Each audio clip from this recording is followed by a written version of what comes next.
ಬೇಸಿಗೆಯಲ್ಲಿ ಈ ರೀತಿ ಮೊಸರನ್ನ ಮಾಡ್ಕೊಳ್ಳೋದ್ರಿಂದ ಬಾಯಿಗೂ ಕೂಡ ರುಚಿ ಮತ್ತು ಬೇಸಿಗೆಯಲ್ಲಿ ಕಾಣಿಸ್ಕೊಳ್ಳುವಂತಹ ಉರಿ ಮೂತ್ರ ಬಾಯಿ ಹುಣ್ಣಿಗೆಲ್ಲ ಇದು ತುಂಬ ಒಳ್ಳೆಯದು.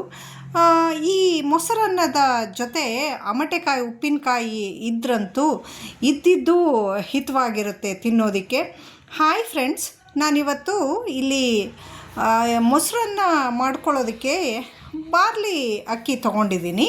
ಬಾರ್ಲಿ ಅಕ್ಕಿಯನ್ನು ಒಂದೆರಡು ಸರಿ ಚೆನ್ನಾಗಿ ತೊಳ್ಕೊಳ್ತೀನಿ. 1/4 ಟೀ ಸ್ಪೂನಷ್ಟು ಮೆಂತೆ ಕೂಡ ಸೇರಿಸ್ಕೊಂಡು ಮತ್ತೊಂದು ಬಾರಿ ತೊಳ್ಕೊಳ್ತೀನಿ. ಮೆಂತೆ ಆಪ್ಷನಲ್ಲಿಲ್ಲಿ, ಬೇಡ ಅಂದರೆ ಸ್ಕಿಪ್ ಮಾಡಿ. ನಮ್ಮ ಅಜ್ಜಿ ಮೆಂತೆ ಸೇರಿಸಿದ್ರೆ ಇನ್ನೂ ಒಳ್ಳೆಯದು ಅಂದರು.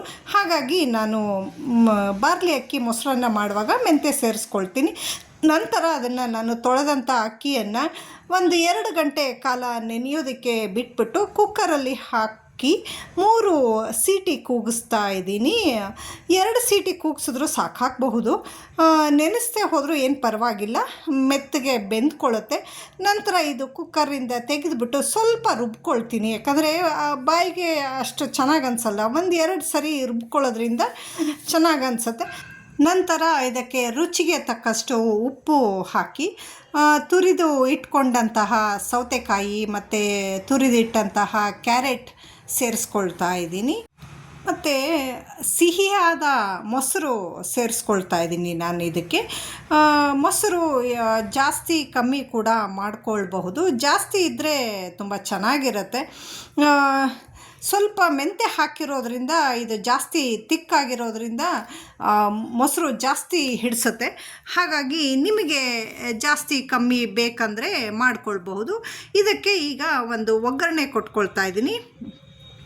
ಎಣ್ಣೆ ಬಿಸಿ ಆದಮೇಲೆ ಸಾಸಿವೆ, ಜೀರಿಗೆ, ಕಾಳುಮೆಣಸಿನ ಪುಡಿ, ಕರಿಬೇವನ್ನು ಹಾಕ್ಕೊಂಡ್ಬಿಟ್ಟು ಒಗ್ಗರಣೆ ಮಾಡ್ಕೊಳ್ತಾ ಇದ್ದೀನಿ. ಈ ಒಗ್ಗರಣೆ ಸ್ವಲ್ಪ ತಣ್ಣಗಾದ ನಂತರ ಮೊಸರನ್ನಕ್ಕೆ ಸೇರಿಸ್ಕೊಳ್ತಾ ಇದ್ದೀನಿ. ನಂತರ ಸಣ್ಣದಾಗಿ ಕಟ್ ಮಾಡಿ ಇಟ್ಕೊಂಡಂತಹ ಕೊತ್ತಂಬರಿ ಸೊಪ್ಪು ಹಾಕ್ಬಿಟ್ಟು ಮಿಕ್ಸ್ ಮಾಡ್ಕೊಳ್ತೀನಿ. ನನ್ನ ಇವತ್ತಿನ ಈ ರೆಸಿಪಿ ನಿಮಗೆ ಏನು ಅನ್ನಿಸ್ತು ಅಂತ ಹೇಳಿಬಿಟ್ಟು ಕಮೆಂಟ್ ಸೆಕ್ಷನ್ನಲ್ಲಿ ಕಮೆಂಟ್ ಮಾಡಿ ತಿಳಿಸಿ. Thank you for watching. ಮತ್ತೊಂದು ಬಾರಿ ಸಿಗ್ತೇನೆ ನಿಮಗೆಲ್ಲ.